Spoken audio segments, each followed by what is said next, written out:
Yan, si Santa, o, namimigay. Oh. Yan. Tapos, tatlong, ang tawag dyan? Yang... Nadaan mo na yung kalainay? Oo, nadaan na. Okay, tapos tatlong ano. Kayo? Okay na. Ata na, kain na tayo. Tapos, Sander, dito na. Tapos yung, ano, yung, pwedeng tigi-tigisa rin na, ano, yung Caesars, ay, yung, ano, chicken roll. Pwede ba yan? Okay, hindi mo. Kalate, tig 1/4. Kumain tayo ng ano. oo, wag mo ubusin ng 2 isang hours pa lang. buo. Wala Hindi. pa 2 oras. Di ba, isang hul yun. Tapos, hahatiin pa yung kalahati, tigwa 1/4. Alam, check ko muna yung blood sugar mo. Check muna ang blood sugar. Okay. Papa, nag-gagawa na kami. Yeah, Merry Christmas. Kaya ikaw na mag-ano, ay, mag-lock ng ano. Oo, ako na magbabaon. Yeah. Sasarado ko. Paggaling ko na lang bibili ng gift sa bata, ha? Oo naman. Yeah. Ang tatlong CSR salad lang yan. Kasya nasa inyo yan. Oh. Malaki naman yun no? Hindi ko Oh, may gift. Si Kuya Oli. Sirain mo dapat para daw may kasunod. Ayan. Buksan mo. Oh, ano yan? Tingnan mo nga. Sure. Buksan mo. Pakita mo sa video. Kung ano yan. Pakita mo. Ayan, gift sa'yo ni Kuya Oli. Short. Yung isa.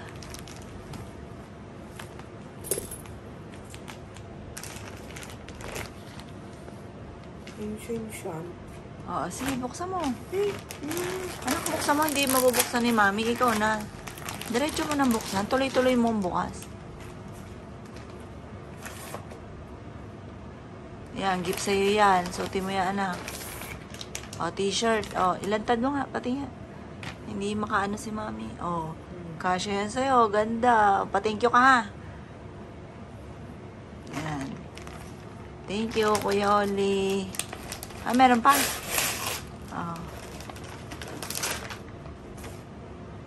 Yan. Tingnan mo nga. Ibulat-lat mo nga. Buksan mo. Ang cute. Oo nga. Thank you. Yung kabila. Ang sweet naman ni Oli. Thank you. Aba, ang dami. Ang dami namang gift. Oh, yan. Buksan mo din. Ano yan? Oh, sige, patingin. Kung ano yan. Tayo na rin nagbuksan kay Daddy. Pakita mo yung short. Pares naman kayo ni Daddy. Short. Tapos, ang galante naman ni Oli, ah. Bawi na lang tayo sa ano. Sunod. Oh, ang ganda. 7. Ganda. Ang galing pumili ni Kuya Oli. Pa-thank you ka, anak. Yan, thank you po, Kuya. Makakano ng paramdam mo na. Oh, yan ang pogi kong asawa. Yan, teka. Dito tayo kakapit. Dito na nakakapit, Daddy. Yan, ngayon lang ako nakapunta ulit dito mga bossing after ng 6 days or 5 days na pagkakahiga mga bossing ko sa Vertigo. Ayan, napapinto rin namin to. Dito lagi nag-o-online sila dati. Hindi nyo na makikilala kasi yun nga po na bago na mga bossing. Tapos dito lalagyan namin ng kurtina. Ito yung yun nga po yung ano ba tayo dito? Overlooking kung tawagin. Yan, yung may kurtina dati. Tapos nakatay dito yung stone. Natural stone. Wala. Yan, wala na. Nasa kabila na siya mga bossing. Para hindi maging haunted house yung kabila. Medyo iba lang yung amoy dito, no? Eh, pininturahan. Yun, hindi pa napipinturahan. Yung side doon, yung ano pa na, circuit breaker, hindi pa napipinturahan. Tapos, hindi pa sa taas. Tapos, ayan nga po, yung Christmas tree, pinakabit ko kalaron at candy na kinabit ng anak ko at saka ni Oli doon sa kabilang bahay. Ayan na nga po siya. Tapos, dito yung plano namin. Yan, napakabait talaga ng mister ko. Inaalalayan po ko. Yan, malinis na siya, malawak siya. Tapos, Dahil dito sa gawing side dito, yung silangan namin. Oh, ha, ganda. Ngayon, pati yung mga spotlight, daddy, yan. Dito sa side dito, kasi silangan to, hindi ko siya pwedeng ilagay dito yung TV kasi yung magiging salamin niya, dito sa kaliwa, kaya ang magiging, kasi dati yung kapatid ko, basta na sila naglalagay, dito kasi duplex po to. Tapos hanggang sa lumipat na sila doon sa Cavite, itong side niya, binili ko na. Yan. Ngayon po, dahil nga hindi siya pwede dito ilagay kasi yung salamin niya mapapunta sa kanluran na masama po yun. Kaya gagawin ko, dito na lang yung pinaka-sopa. Tapos, doon na yung Christmas tree kasi binild nga yan ng aking anak. Ay, hindi ko natatanggalin talaga yung Christmas tree para laging Pasko. Pagkatapos, dito ko siya ilalagay yung mismong TV. Yan, dito nga, dito. Side dito yung TV para yung mismo silangan po may nakaharap na salamin. Kaya nandyan yung TV nakaharap dito sa may silangan. Importante po yan mga bossing. Tapos, eto nga mga bossing ko ha. Kasi, bago kami nakapagpapintura ng yan, mga lumang ampaw na yan. Ngayon, hindi ko lang alam kasi may mga nag-reply na dito, yung mga angel, dito na gumawa, dito nag-reply, dito nagla-live. Tapos may nagpintura rin. Pero bago magpintura, tinanggal ko na isa-isa. Ngayon, kasi sa gitna niyan, kaya pasin nyo, wala na sa gitna.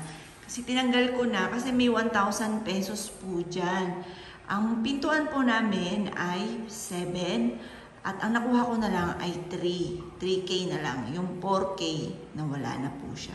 Ngayon, hindi ko alam kung sinong kumuha doon sa mismong gitna. Parang meron pa rin wishes sa gitna na wala lang yung pera.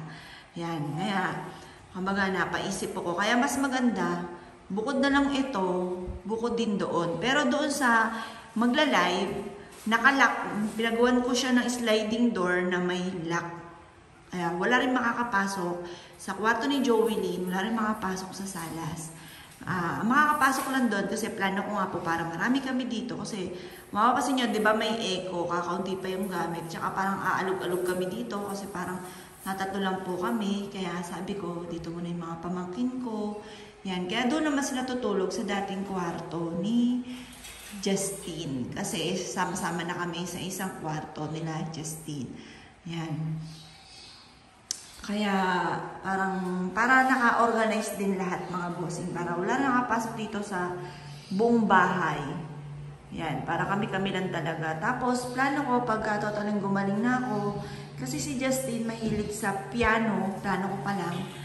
Gusto kong magkaroon ng piano sa side dito. Dito sa may, yan. Magpa-piano po siya kasi mahilig siya sa ganun. Kaya minsan pag napunta kami sa town center, may piano doon sa malapit sa pinto.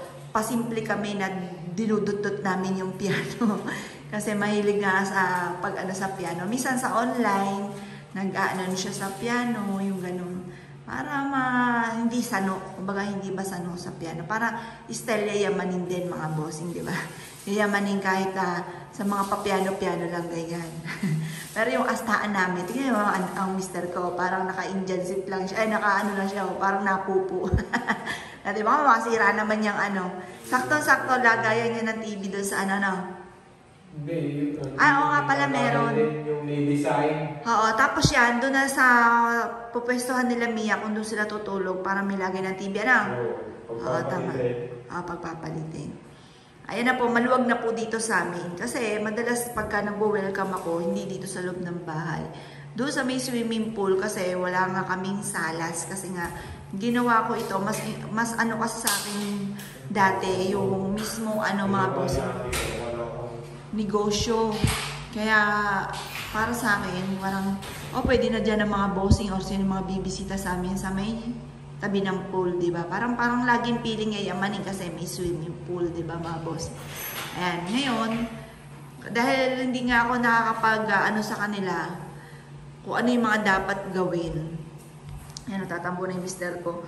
Kaya, hindi ko nabanggit kalaki, hindi na yun ay ilagay na doon sa kabila yung mga waterfalls.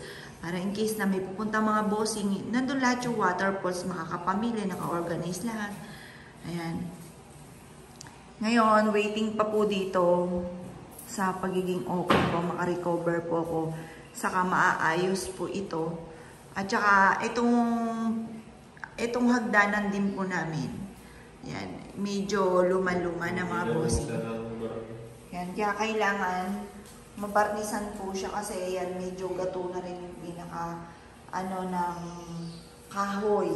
Kaya parang hindi pa pwedeng ilatag din dito yung kung may supaman o kasi lilihahin pa po ito siguro after pa ng Christmas makakagawa po dito mga bossing. Yan. Kaya hintayin pa po yan. Hindi na pala gumawa sila hindi natin nasa building ko pala ngayon. Nasa isipan ko ngayong araw na ito ay Sabado pa lang. Hindi na nakagawa, Kasi siguro naisip nila, baka hindi mapapagawa ngayon, Kasi 24 na. Sayang, sana tapos na ito.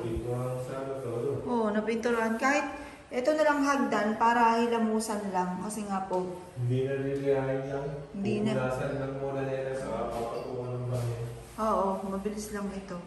Matex kaya. Ito text mo. Hindi ko kasi nagawa. Ay, Pasko bukas eh. Ang ganda-ganda naman itong Christmas tree namin. Kasi yung Christmas tree niyan, yan yung pinili ni Jolene. Kaya parang girl na girl siya. Kasi halos lahat ng dekorasyon dyan, si Jolene ang pumili.